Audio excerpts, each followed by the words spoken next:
Now we're going to take a look at the composition of our House of Representatives. Results of presidential elections aren't actually that great of an indicator of where the nation is politically.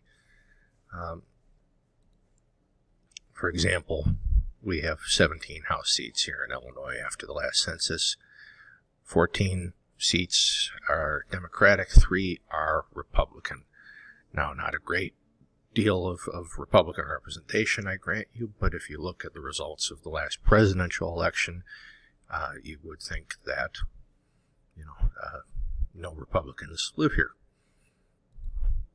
I don't know who your representative is. That you have to find out on your own because you all live in different places, but I know for a fact your senators are Dick Durbin and Tammy Duckworth.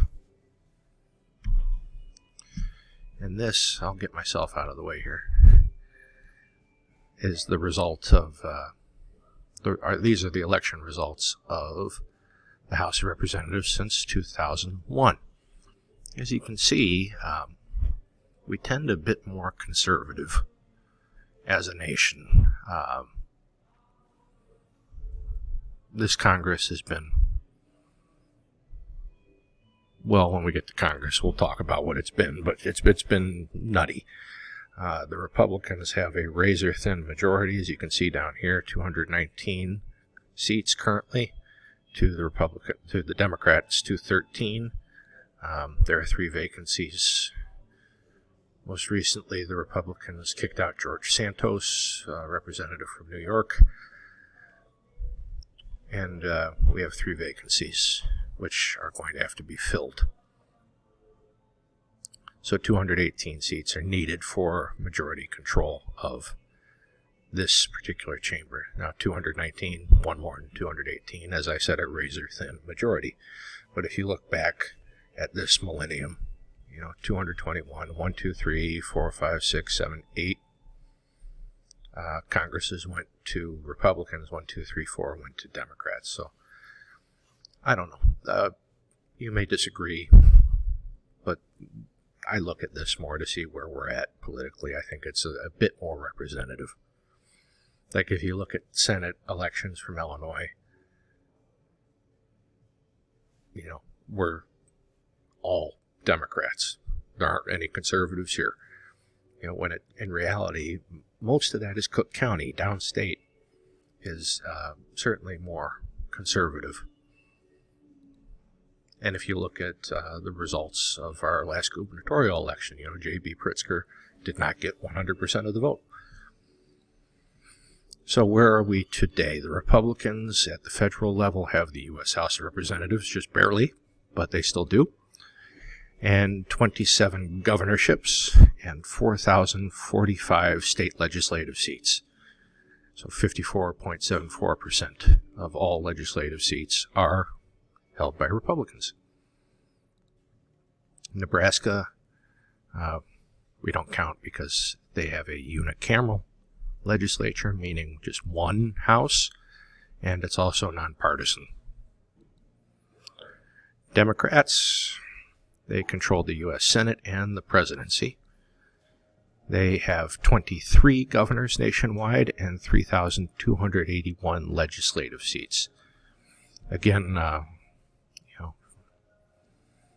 44.41% nationwide. Again, you have to look at state breakdowns, which I didn't do here because, then we'd have we could do a whole class on state breakdowns of legislative seats. But if you look at Illinois, we have a majority Democratic House and a majority Democratic Senate.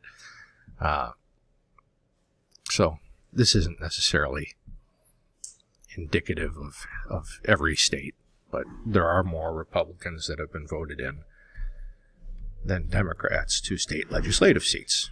That can't be argued. And again, Nebraska is unicameral, nonpartisan, so we don't count it. So this is what I was talking about with realignment. You can see we have the Federalists up here. They morph into the Whigs, the Republicans, then the Republicans switch and come down here, and Democrats. And this is in your book if you want to read more about realignment.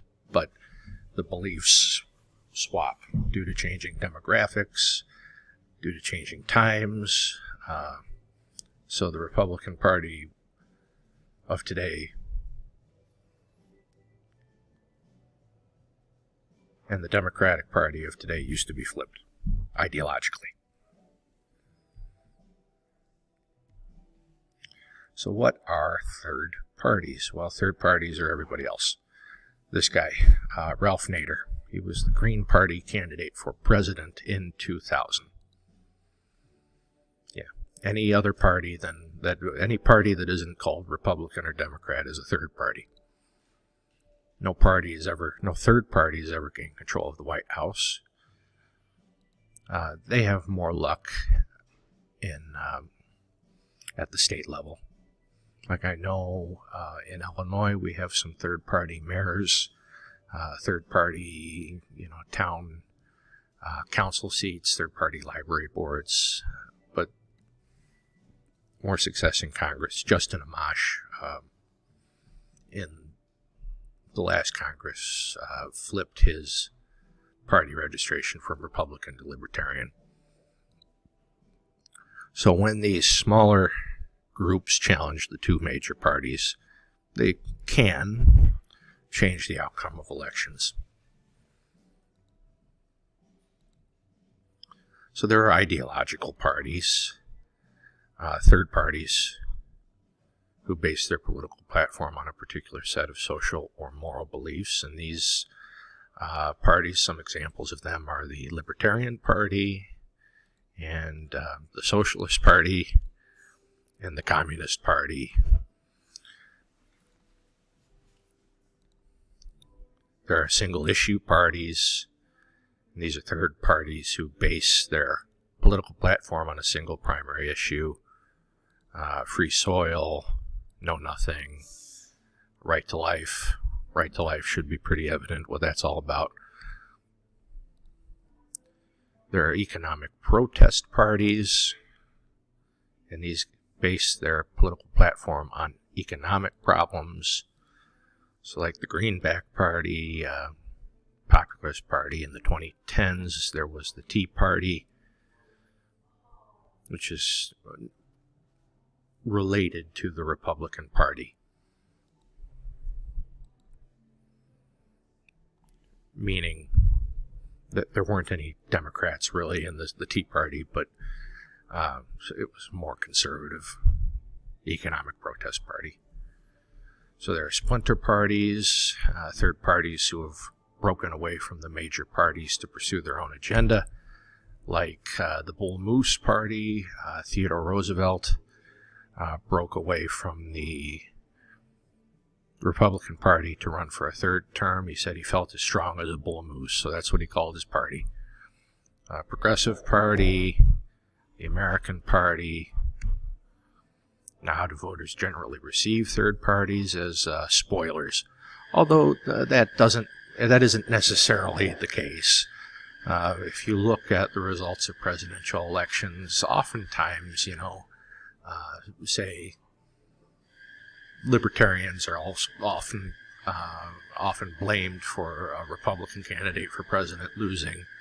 I would challenge you in November to see, look at the vote totals and see the number of libertarian votes there are, add that to the Republican number of votes, and see if that candidate would have won the presidency if libertarian voters had all voted Republican.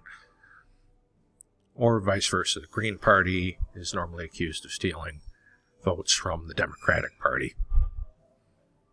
See if they do in 2024. So sometimes their issues get absorbed into the two major parties. So like marijuana legalization. That was a Libertarian Party issue for the longest time, and that's been absorbed into the Democratic and Republican platforms. So we will leave it there and pick up on one-party systems in the next video.